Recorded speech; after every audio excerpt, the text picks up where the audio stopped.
Hey dudes, welcome to Splat from the Past, the only 80s themed horror and sci-fi show where things can get totally radical. Now today I will be interviewing a comedian from a location that escapes me right now. I believe she's in Philly or something right now. And we've been Facebook friends for a while. Forgive me about the location. Her name is Amy Sulam-Gibbs. And she's very funny, always posting really funny things on Facebook. And her and I have several mutual friends. And today I'm going to find out what she's all about and ask her about her comedy career and talk about several other things. And this should be a pretty good episode today and stuff. I'd like to announce also I'm going to be at Fandemic Comic Con this weekend in Sacramento. It's going to be a really good show. Robert Englund's going to be there, Bruce Campbell, Holly Marie Combs, Michael Rooker, John Schneider from the Dukes of Hazzard. Unfortunately, Scott Wilson had to cancel due to filming, but it should be a really good Comic-Con, and I'm pretty excited because I'm going to be covering press. Yep, Tommy Throwback Kovac is going to be covering press at the very first ever Fandemic Comic-Con, so it's going to be fucking awesome. So, yeah, I'm waiting for my call from Amy Sulam-Gibbs. Hi, Amy. Hello. Hi, how are you? I'm fantastic, actually. How are you? Oh, the same here. Welcome to the show. Thanks, I'm glad to be here. Yes. It's finally nice to meet you voice to voice and not on Facebook. Yeah, exactly. So, did you always know that you were funny growing up? I always knew I was funny looking growing up, but I didn't know that was going to translate to writing until probably later on in life. I just sort of, I knew I always liked stand-up comedy. I remember when I was a kid watching George Carlin and thinking, not I want to do that when I grow up, but I want to be him when I grow up. Yeah. I had a lot of admiration for kind of how he saw the world. Mm-hmm. And, my parents would let me watch George Carlin and stuff like that, the HBO specials when I was little. Yep. And that just kind of started, a love of stand-up for me. Wow. Yeah, George Carlin, he's been an influence on me in my adult years. I got into him later on and stuff. But when I was growing up, I was into Sam Kinison, Bobcat Goldthwait, Andrew Dice Clay. Yeah, I got into him later, but I grew up watching The Tonight Show with Johnny Carson and stuff like that. Yeah. Which, like I said, I don't know if it's good parenting or bad parenting, but, Oh, I remember thinking, I would go to school and try to, retell the jokes to my peers, and this is first and second grade. Mm-hmm. And none of them got it. My teachers did, and they were like, oh, no. But none of my friends got it, and that was sort of, when I started to realize, maybe there's a difference in the way I see the world and the way they see it. Yeah. Yeah, I was 2 years old when I first got into Kinison. I mean, really, really young. I mean, it had a profound impact on me with that scream at the age of 2. Mm-hmm. When he did that first Rodney special that made him a star. Yeah. Yeah. I think for comics, you figure it out pretty early on that you're different and you get it, or there's something. There's other ways of seeing the world, kind of thing, and so we're all kind of drawn to showing people, new ways of interpreting situations and seeing the world around them. Which can be both good and bad. Certainly. Were there any other influences you had? Chris Rock was definitely one. Cat Williams later on. I'm trying to think. I watched Sid Hedberg. I had so much, stand-up that I was taking in from probably my teens to into my early 20s because I just loved the art form so much that I was, with George Carlin, I enjoyed the points he made and how he sort of, said, hey, here's what the world is showing you, now here's what's really behind that. Right. With Cat Williams and Chris Rock, what I love is their ability to tell a story. Yeah.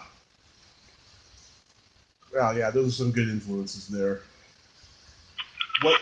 Yeah, so they're good storytellers, and that's kind of, what I like. And there are different types of comedy. You have people who tell stories, you have people who do observations, you have all of those things. I think having those influences, when I started writing, I didn't really write from, the perspective of mom comedy, or girl humor. I just wrote from the perspective of this is how I see the world. Right. And, hey, that's weird. And so I would have people when I was starting out who would say things like, you'd probably do better if you did some more girl jokes. I got so sick of hearing that one night I went on stage and I said, hey, guys, I've just been given the advice that I need to do girl jokes. And I get this advice regularly, so tonight I'm going to give it a try. Bear with me. Tampons. Am I right, ladies? And the crowd laughed. It was a predominantly female crowd, and it was like they got it, Yeah. We don't need the boys to tell us what we think is funny. We have the ability to laugh at things other than, tampon and being slut jokes. We can get observational comedy, and I think that's somewhere that we can definitely improve as just a community in this art form, is not thinking that anybody's got to be any one thing in order to be successful. Yeah. I just hate that shit with jealous comics. I have so many of them in the Bay Area. It's amazing. Yeah. So, I still have people tweet at me, tampons, am I right? I'm like, oh, that was several years ago, but I'm glad you still find that amusing. What year did you go up on stage for the first time, and where at? The first time ever was in Nashville at an open mic in 2011. Wow. And it was, I had been doing stuff that was comedy related, but I've been hesitant to go on stage because I didn't feel like I had delivery or, skill to be on stage. But like many comics, I'm sure you have sat through quite a few open mics where you're just like, what the fuck is this person even talking about? Yeah. So after I went to a couple of open mics, it wasn't that I looked at it and went, that's easy, I can do it. I looked at it and went, if I get up there and bomb, I'm not alone. There are plenty of people going up with just, no idea what they're doing, like it's fine. It's really fine. Yeah. And I did an open mic contest, and I won. And then suddenly I had all these people, trying to get me to come do shows. And I was like, well, this is supposed to be a one-time thing for me, and I'm not, I hadn't planned on doing anything else. Mm-hmm. And so, when I started getting booked after that, I was like, the first several times I went on stage, I was shaking and worried about, I'm going to miss a word or this or that. What ended up happening was one night, after a couple months, things just came together for me. Like my stage fright just kind of, it didn't leave, but it alleviated a bit. Mm-hmm. I was able to get up and actually have fun. And I'm one of these people that has trouble sometimes saying no to stuff. But when people were like, oh, we want to put you on a show, it'd be really great. I'm like, okay, it's probably not going to be great, but all right. And, I ended up just sort of working out the kinks from there. I got comfortable, and then luckily for me, my best friend already worked in PR and talent management, so I was able to use him, and not only as a teacher, how to conduct yourself on social media and stuff like that, but he was able to help me with getting jobs and things like that. Oh, good. And that was helpful. Oh, that's good. Had you been writing material at home first? I had, yeah. I've been writing stuff and getting some stuff I was giving because I didn't really consider myself to be a comic or in the comedy community, but I've been writing stuff and giving stuff to my friends who were kind of in the comedy community. And then they were all like, you really should get on stage and do this. I said, okay, I'll give it a try. And it turned out to be okay. It's one of those moments that I'll definitely never forget, but sometimes in life, if you really want to do something or you even think about doing it, I say, screw it, just give it a try. The worst thing that can happen is you mess up or you fail, but if it's in like an open mic situation, that's really kind of fine. Yeah. Better to try than not to do it at all. Yeah, I started in 2006 in San Francisco, and from the moment I started, it was just an addictive high. And it was a hobby for many years until 2015 when I had a car accident and I spent 30 days in a coma. I got out of it, and I thought to myself, life is too short, and I'm going to give this a try, and I'm glad I did it. It was just an amazing experience, so profound in my life. Yeah, there's a lot. When you go up and you have a good set, there's no better high in the world. When you have a bad set, there isn't a worse low in the world. But you learn so much from both. And, I've had sets where I felt like I did a good job, but the audience wasn't feeling it. And so, you have to kind of step back, and there are so many moving parts to doing stand-up and doing it even moderately well that, you have to read your audience. You have to work on your delivery. You've got to know sometimes that a joke you think is fantastic and your friends think is fantastic isn't going to go over with a particular audience, but you really have to kind of almost be a mind reader. Yeah. And, be able to read people and behavior in rooms. So it's a lot more complicated than just getting up there and telling jokes. Yeah, so many people do not realize that at all, So many people who are misguided think it's just like, telling jokes at the bar, but it's not. No, it's not. And especially in this day and age, it's not just about, telling jokes at a bar. Like a lot of young comics I see will, just the way that they handle their social media, I look and I'm like, dude, that is so not a good idea. When they will go in and publicly start drama and stuff like that, I'm just going, many days of our lives, club comedy, and if clubs think that you're going to be a problem, or if clubs think that you're going to be, especially when you're an up-and-coming nobody, the club has a reason to think that you're going to piss off the audience or get them boycotted or whatever, they're not going to hire you. Yeah. You've got to really be careful. And which I'm not saying don't say, if you believe in something and you're an activist for it, that's great. And you should definitely do that because anybody who's following your comedy is going to respect that, and they probably feel the same way you do. But when I see people, post things just simply to troll and to be a pain in the ass online, I'm like, it's your career, dude, Yeah. Go do what you want to do. Yeah, like I don't think Bill Hicks would go over well today.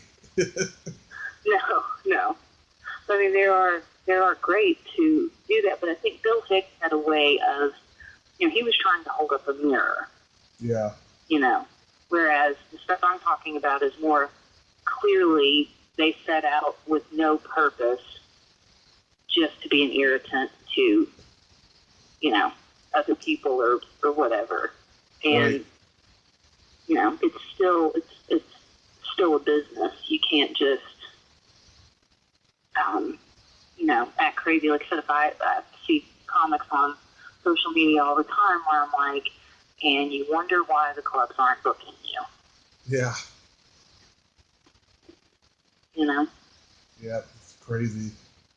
So have you headlined? Comes with age, and I think, I do see a lot of young comics too, though, who are very good at the social media game. They understand it very well. They're careful about what they post.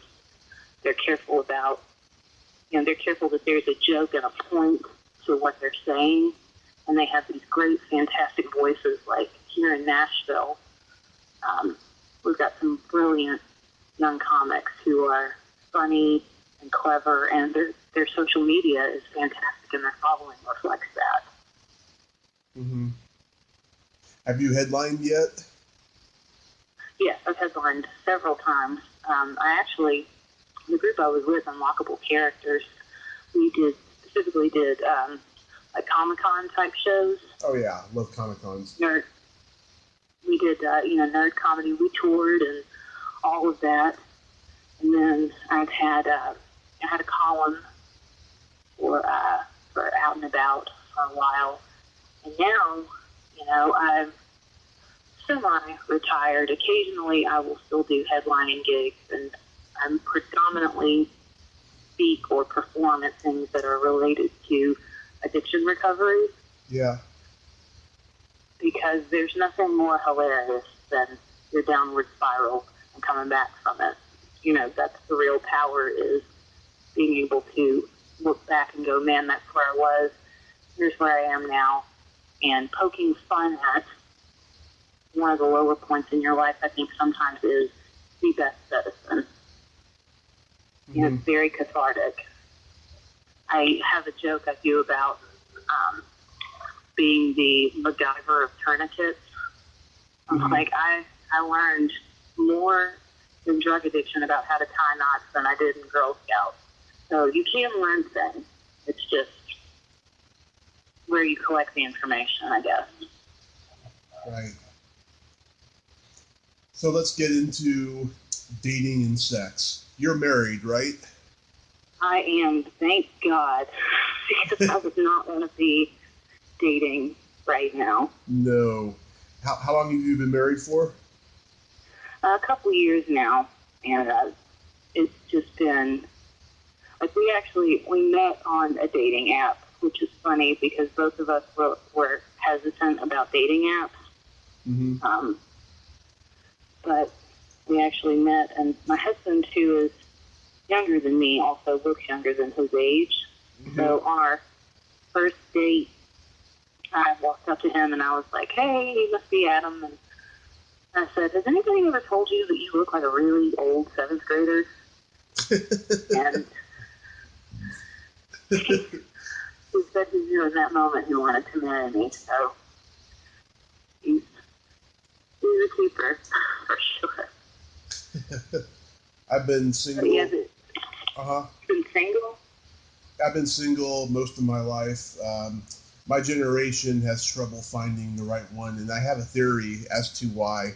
A lot of our parents in my generation were baby boomers, and they were very self-involved, and they didn't take the time to teach us what love was and everything in terms of romantic love. And mm-hmm. We're also the generation of VHSs, and we had access to pornography, and I think that's where our perception of love came from. I think that's a good observation. I think you're not shown how to handle things, or how to behave, or how to, grow. Yeah. And you're going to struggle with adult relationships, and that can lead to all kinds of things. My husband is a very dedicated family man who, actively set out. He knew he didn't want to date for fun. He wanted to have a family.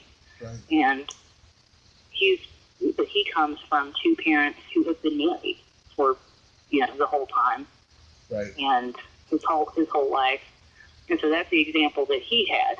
I grew up with a father who was very narcissistic and, would move his girlfriends in and out and move in and out with them. And then the second something went wrong, he'd just leave and I never saw this person again. And, he never thought he never sat back and thought, what is the psychological impact on my kids of, bringing these people in and out of their lives? Yeah. And I know that I'm not alone in that. There are many, many people in our age range who have their parents of dysfunctional divorce. And I think that definitely can affect when you're dating and when you're in a relationship, because we bring our baggage in whether we realize it or not. Mm-hmm. And, I will say too, I think some of the issues that younger people have dating, I say younger, I'm in my 30s, but, to me, somebody in their 20s might as well be in high school. Younger people, one of the things that I've noticed is that there's a lot of what I would call emotional dishonesty with the dating apps. You will have, girls say, oh, I don't want to hook up. And the guys will go, okay, that's fine. I respect that. And then, you get over there around the guy, and that's the only thing he wanted to do was hook up. He just said he didn't want to because you said you didn't want to. And then it leads to a whole thing where so you've got two people pursuing two different things because one person wasn't honest on their end. Does that make sense? Yeah, definitely. You're kind of wasting time. Whereas, and I say this anecdotally because I just see what people post and what they say, and I think it's such a narcissistic, shallow thing to waste a person's time like that. Yeah. Whether it's the girl doing it or the guy doing it or two guys or two girls or whatever. If somebody says, what you're looking for isn't what I'm looking for, full stop. Have the emotional intelligence to step back and respect what another person is saying, and then you don't waste anybody's time. Go find somebody who is looking for what you're looking for. Being fully honest and respecting where other people are coming from, I think are two things that would greatly improve dating for younger people. Communication and, saying what you mean, what you think, what you feel, and actively participating in, where a relationship is going or is not going.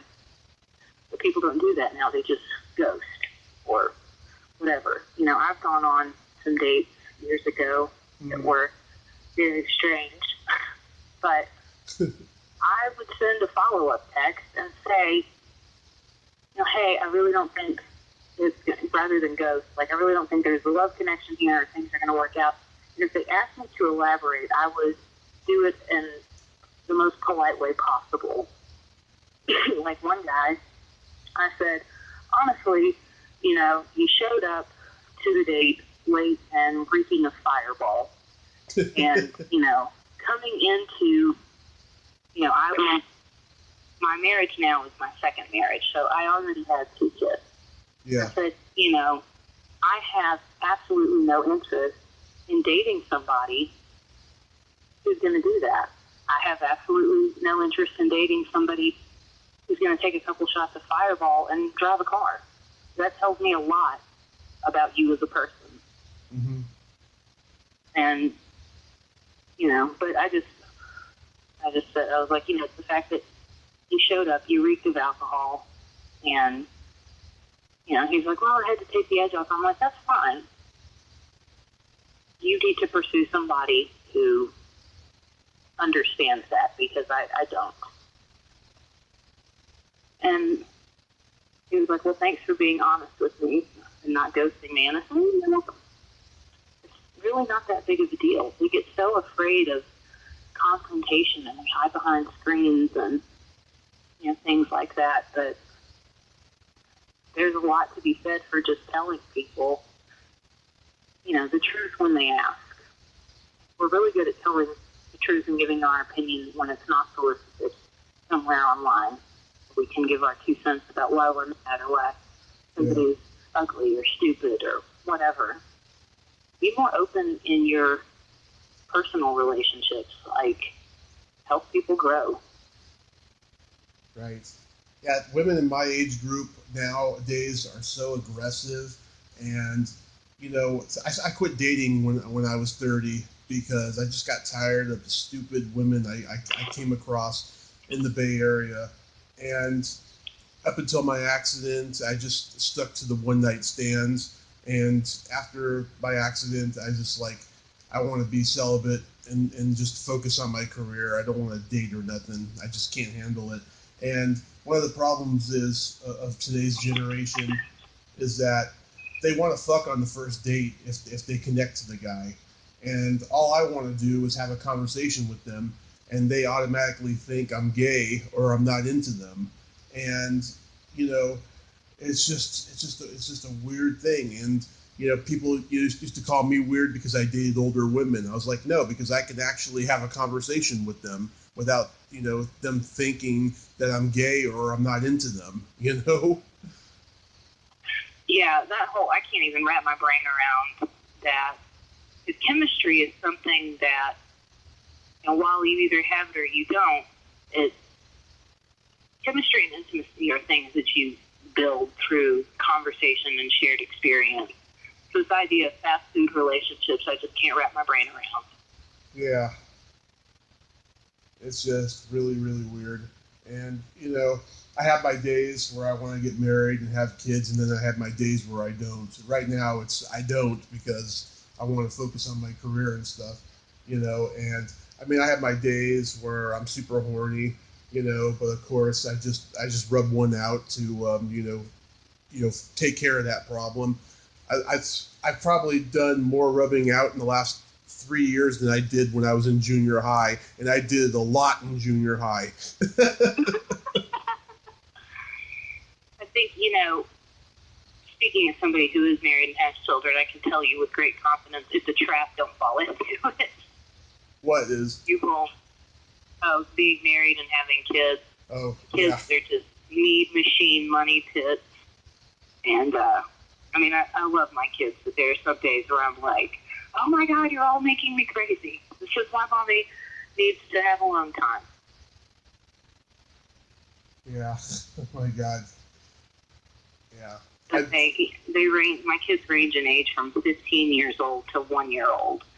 So it's quite a stretch. I'm driving to varsity sports and nursing a child while I'm there. It's a weird place to be. Mm-hmm. But, the biggest thing about marriage is that if you guys aren't compatible and don't have each other's back from the jump, it's not going to work. You can't force, loyalty and values on a person. I would say people don't change. They modify behavior for reward. Right. So, the biggest indicator to me is the relationship a person has with their family. Now, if their family is toxic, mm-hmm. that's one thing. But if it's just, me and my sister have different views on this, that, or the other, and we can't get along. Like, well, it's still your family, though. Mm-hmm. So maybe don't follow each other on Facebook, but be there for each other when it matters. Yeah. I just had a lot of days where I just missed the sex, and I've been recovering from an accident, and when you recover from an accident, you don't necessarily have game. You're trying to work on yourself and get back to the way things used to be. And it takes a while. Mhm. It does. I think the fact that you're open about it, I really like, because it takes the stigma away when people can look and say, well, here's someone being very open and honest about their experience, because everybody's got something that they're working on. Mm-hmm. I'm working my way through addiction recovery, and, I'm working on myself and working on my marriage and trying to be a good parent and trying to be a good writer and do all these different things. But I try to be as open as I possibly can be about being in recovery, because I know for me it was meaningful to see people say, hey, I'm clean, I'm sober. Right. Because if you feel like you're the only one, then it gets to be very scary.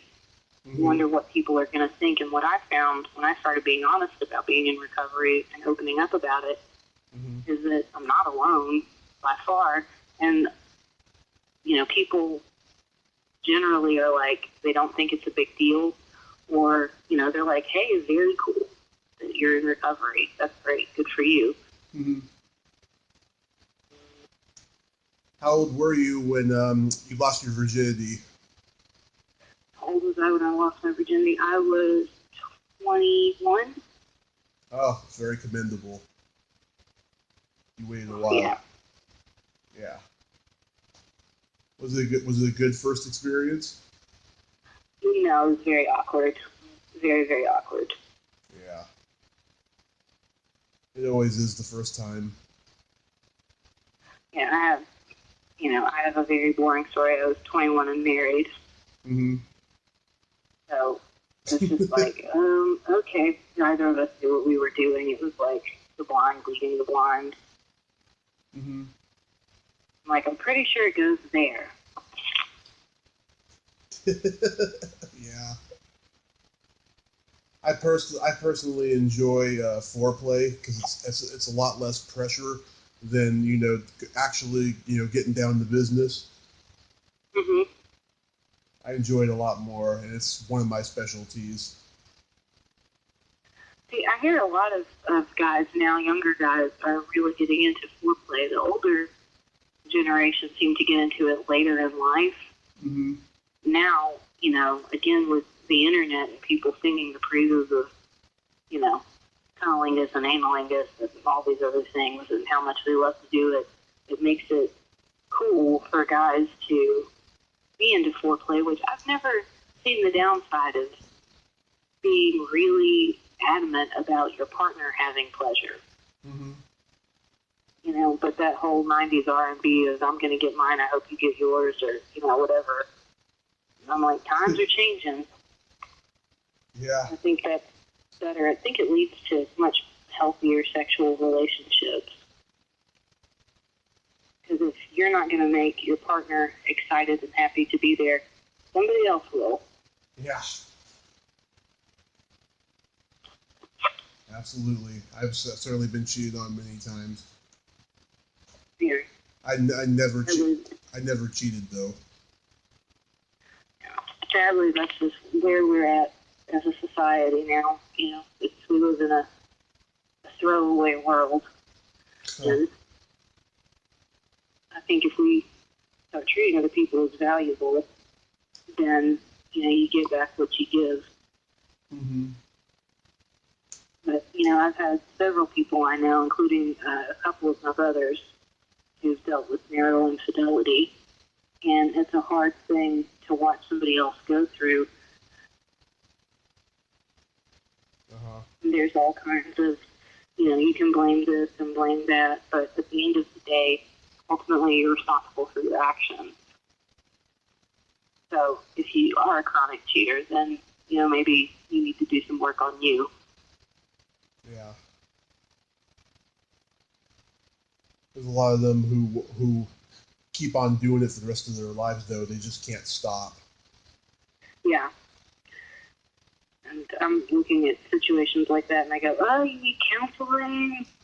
There's something in you that is just unhappy. And you keep thinking that you're going to find it in someone else, and it's just not the case.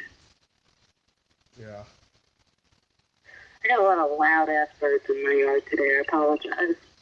You have a lot of what? Loud-ass birds in my yard today. Oh. And like if you could hear them over the phone, they're just saying, like, the sun shines out. And I'm like, we all know, be quiet. No, I don't hear any birds. There's one that's really loud just next to me. I'm like, I hope you hear that through the phone. I'm very excited. Yeah, no, I can't hear any birds. I remember I had a guest on the show once. She had pet birds in a cage, and I definitely heard those. And oh yeah. And a friend of mine interviewed her too, and I heard them in the background again. Yeah, it was pretty funny. So tomorrow is my favorite holiday that nobody knows about, National Belly Button Day. It's my favorite part of the body, and I was curious, do you have an innie or an outie? I have an innie. Nice. I have an outie. Really? That's pretty unique. Yeah. I was interviewing a black comedian friend of mine, and she was like, I have never met a white guy that had an outie, only black guys. I'm like, you fucking kidding me? Yeah, that's pretty much been my experience. I've never known a white guy with an outie. Oh yeah, there's quite a few. There's a guy who goes to my swimming pool here in my apartment complex. He has an outie too. It's not as pretty as mine, but still. It's not as pretty. Do you comb yours? Do I what? Do you comb it? Do you shave it? Do you keep it waxed and shiny? Yeah. I mean, what I do is, I trim the hair around it, but I keep the treasure trail right below it. Right. Yeah. That's funny. I've never heard of outie grooming, but it must be a thing. I knew somebody who had an outie that almost looked like a tiny elephant trunk was sticking out of their belly. Really? It was apparently some kind of hernia that they were afraid to have surgery. And I'm like, right, but you look like you have a tiny elephant trying to escape your stomach, so you might want to get that seen about. Just suggesting ways you can improve your life. Wow. Yeah, it's a subjective body part. Some people think it's private and some don't, especially the Oriental culture. They think it's private, and yeah, they can be prudes about it if you ask them. It's been like that in my experience, so I don't even ask them anymore. But I like to ask people, what they have, and if I can see it. That's like my way of breaking the ice in certain situations. That's a really good icebreaker, though, because it's totally out of left field. Nobody's expecting that. Yeah. Just like with my comedy, I like to pull the rug out from the listener, Right. Yeah. Yeah, I had a guest on the other day. She's a belly button healing guru, and she discovered this tool. It's like a shake weight for belly buttons. You put it in your belly button, and you're just pumping it. And what you're doing is you're loosening the nerve endings and all the stress that are in your stomach, and it's a very spiritual healing tool, And she's only been working with it for 2 years, but now she's kind of like the spokeslady for it. And she said she has less stress in her life now than she's ever had, and it's only been 2 years. And she said if I had met her 2 years ago, I probably wouldn't have been able to get one sentence out of her. It's changed her life so much. Oh, wow. That's Yeah. crazy. I've never heard of any kind of stress relief from belly buttons. Oh, yeah. She knows. Probably look into that. Yeah, she knows all the medical stuff regarding the belly button, and just, she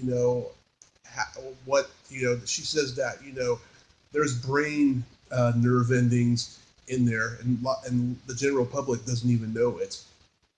Oh, wow. Mhm. That's crazy.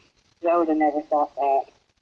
Yeah, there's and the tool that she uses, it's just it releases the nerve endings and it helps flow the blood better. Now I gotta look into that. That sounds interesting. Oh yeah, I'll send you the link for it. Yeah, definitely do, because that's interesting. Mm-hmm. Does everybody in your family have an innie? Yeah, everybody's got an innie. It's at first I thought my younger daughter would have an outie, but Mm-hmm. it eventually ran back inside. Yeah. I wonder who came up with National Belly Button Day. I have no Is it? I have no idea. I mean, everywhere you look now, there's a holiday everywhere. Yeah. I wonder if it's like some perv with a belly button fetish or like a doctor who's like, we should be aware of this. Yeah. We should have belly button awareness. It's weird. It's a weird thing to walk the dog on. Like, who comes up with these holidays? Like, yesterday was National Selfie Day, and that's a holiday I have to give a very hard audible eye roll to. Really, National Selfie Day? Who's the asshole that came up with this idea? Every day is National Selfie Day on social media. Get the fuck out of here with that. Yeah, I noticed it too. I was like, no, it wasn't yesterday. It was last week. Yeah. It's been every day. Like, oh, here's an excuse to post a selfie. It's National Selfie Day. Shut up. No, it's not. Do you know who I think? It's not a thing. Do you know who I think invented it? Was Instagram. Yeah. It's Those possible. bastards. Yeah.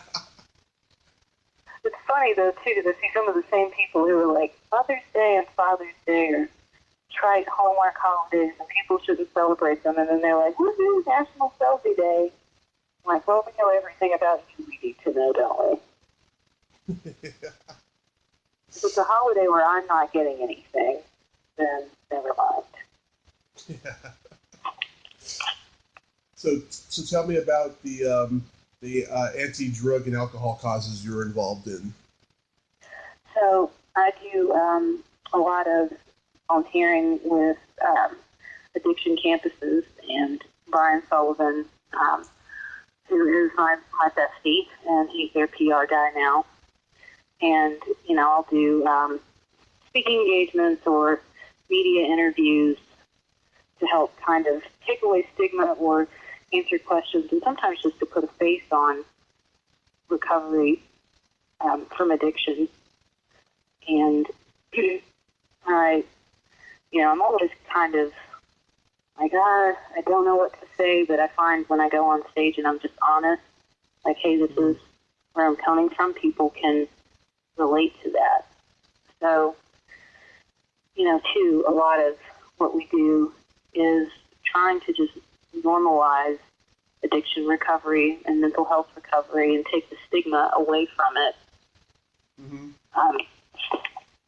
I'm a 5 years clean from heroin, and I'm also a 3-time suicide attempt survivor. So, Wow. yeah, but there is, there's no shame in that. When you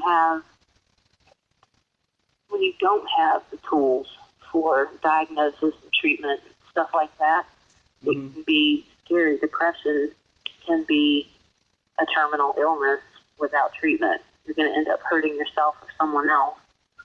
And what people need is diagnosis and treatment and doing what works for them. And for some people, that is medication. And for some people, medication doesn't work for them and they need to do other things. But as long as you are active in your recovery and working on yourself, you are absolutely a testament to how mental illness and addiction aren't these monsters under the bed, and they're not these things that should have any stigma tied to them, because they affect almost everyone.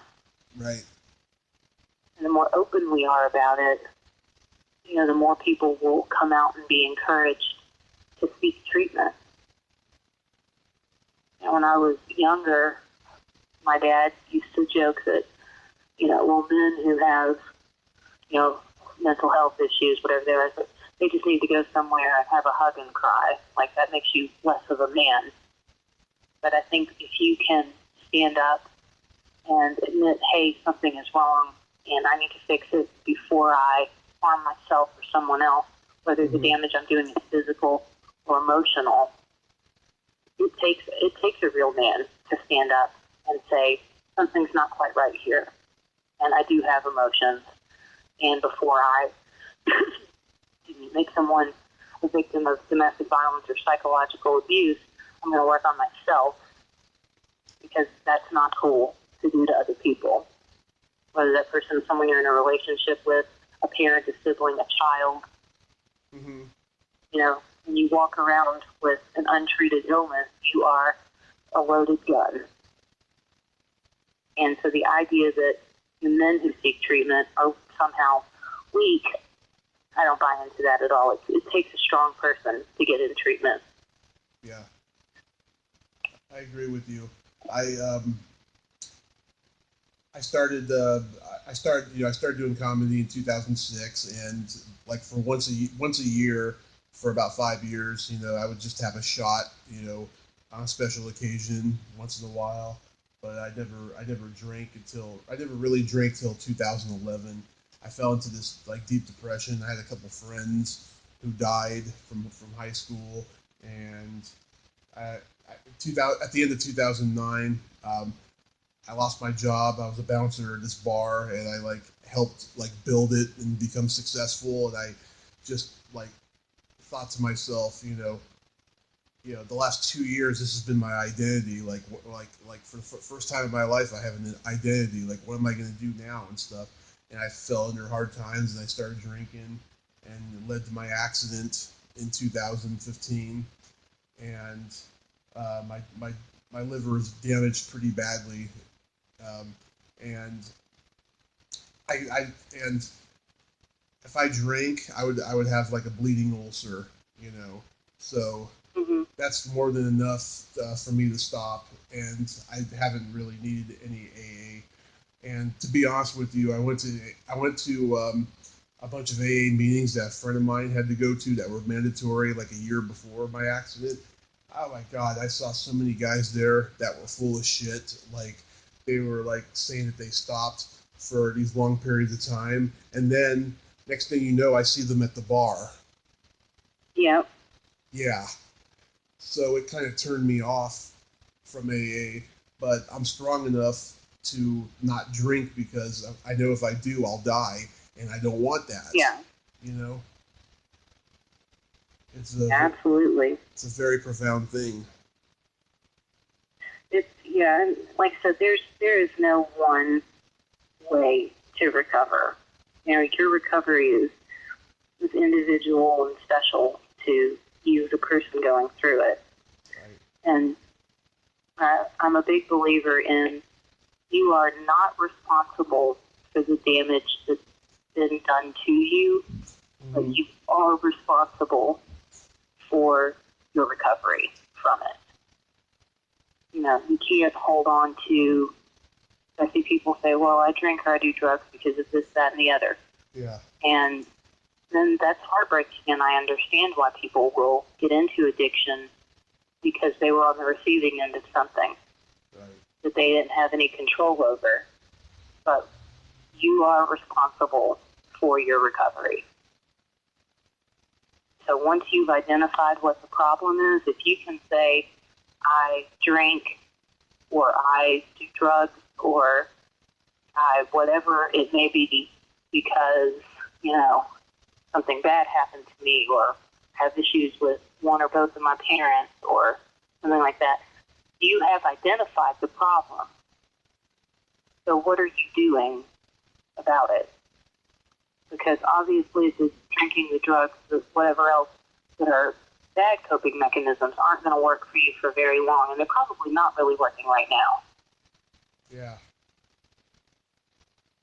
Identify the problem and then set out to fix it. I get so annoyed with people who are like, well, I do this because of X, Y, Z. Okay, so you know why you're doing the behavior that is probably killing you.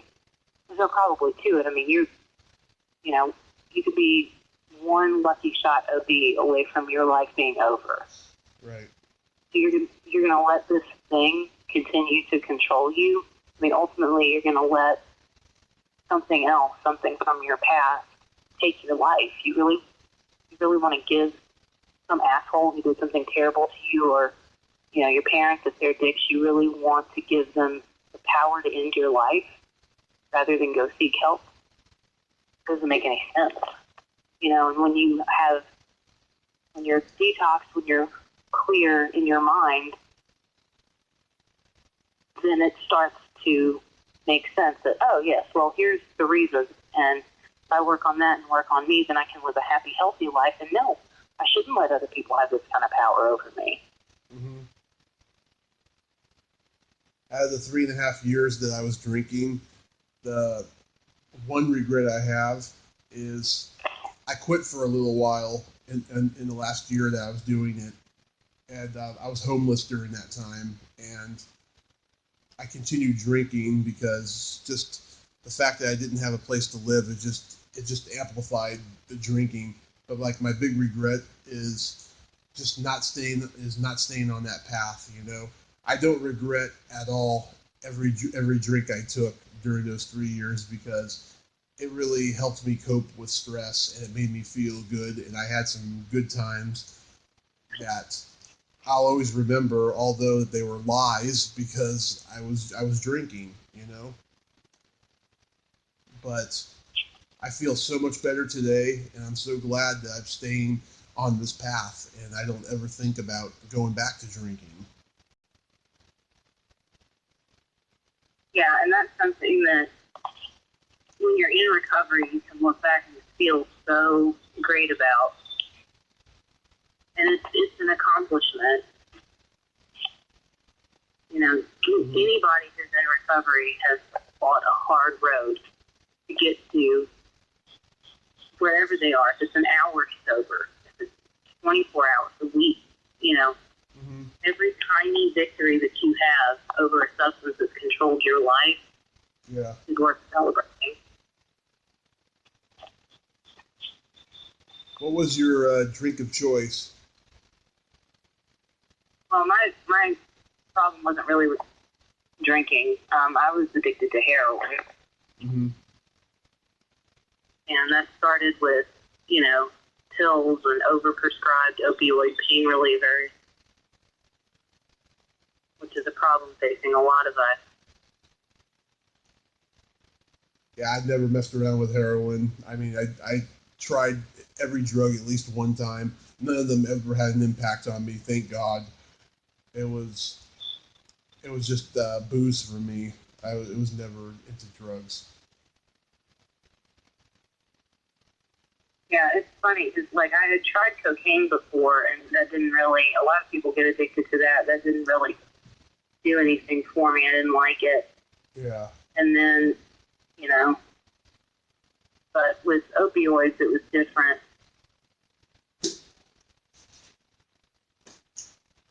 Yeah, I mean, did you inject or snort it and everything? Yeah.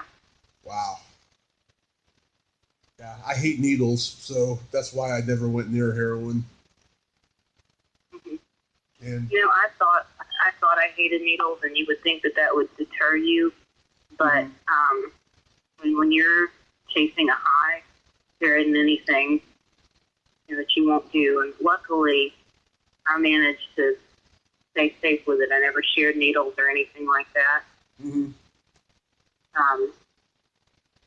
But it took one OD for me to land in treatment and get my shit together. I realized, this is not a game. I'm playing with my life.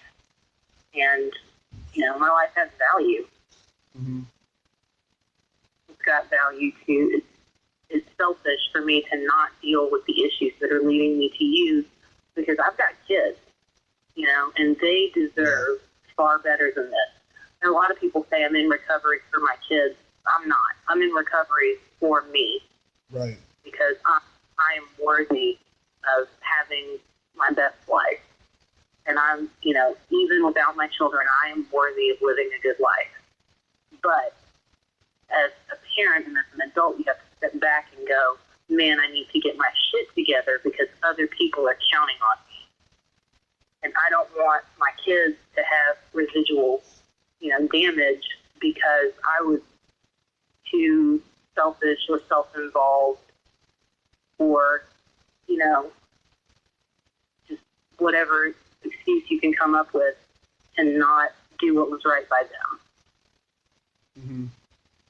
I mean, yes, it is for you, but ultimately it does become for them, for the fact that, you have to be there for them, when they need you, because you're their mother. Mm-hmm. Right? Right, exactly. Yeah, but it's mainly for you because, you could die if you keep doing that, and it's a very serious drug.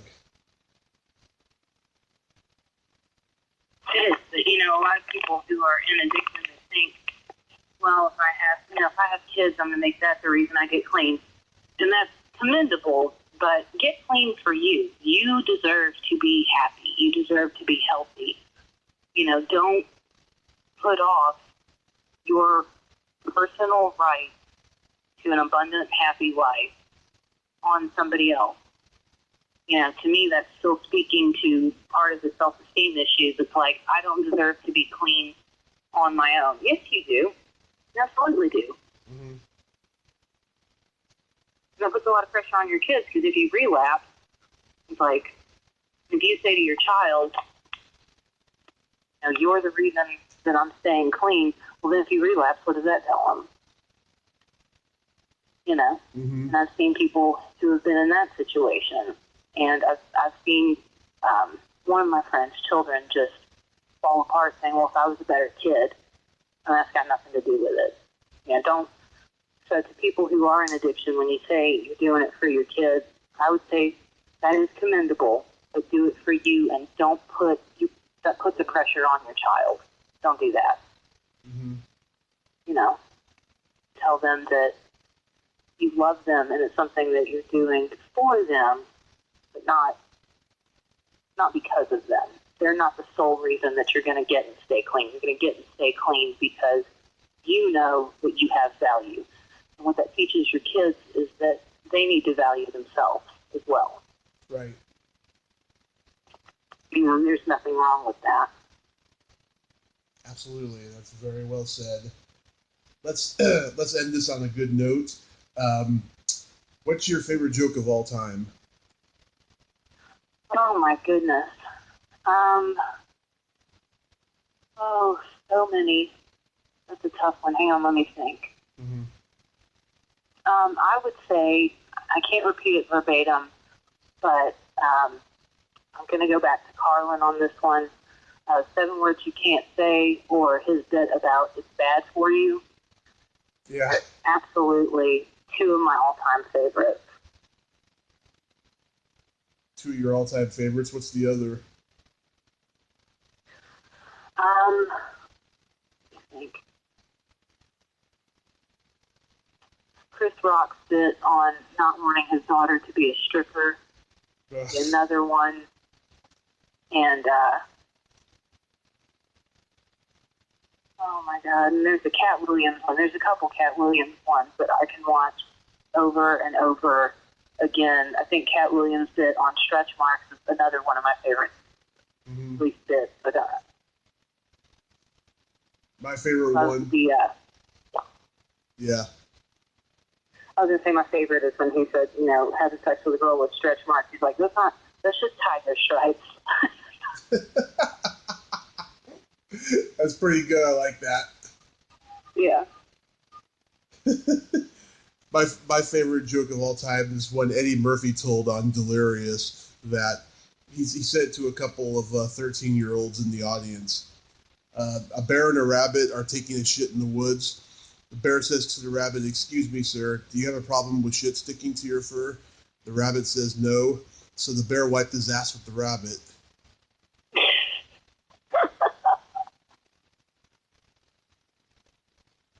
I'm going to go in and tell that one to my husband now. Yeah, I recommend it. You'll get laid tonight. Hooray!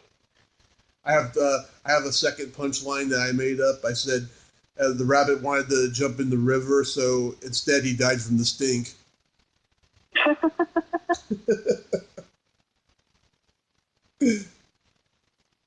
So, Amy, I thank you so much. This was a lot of fun. Let's do it again. Yeah, absolutely. Thank you so much for having me. Yes, you're a very sweet lady, and I hope I get to work with you someday. Me too. I hope we get to meet in person. Absolutely.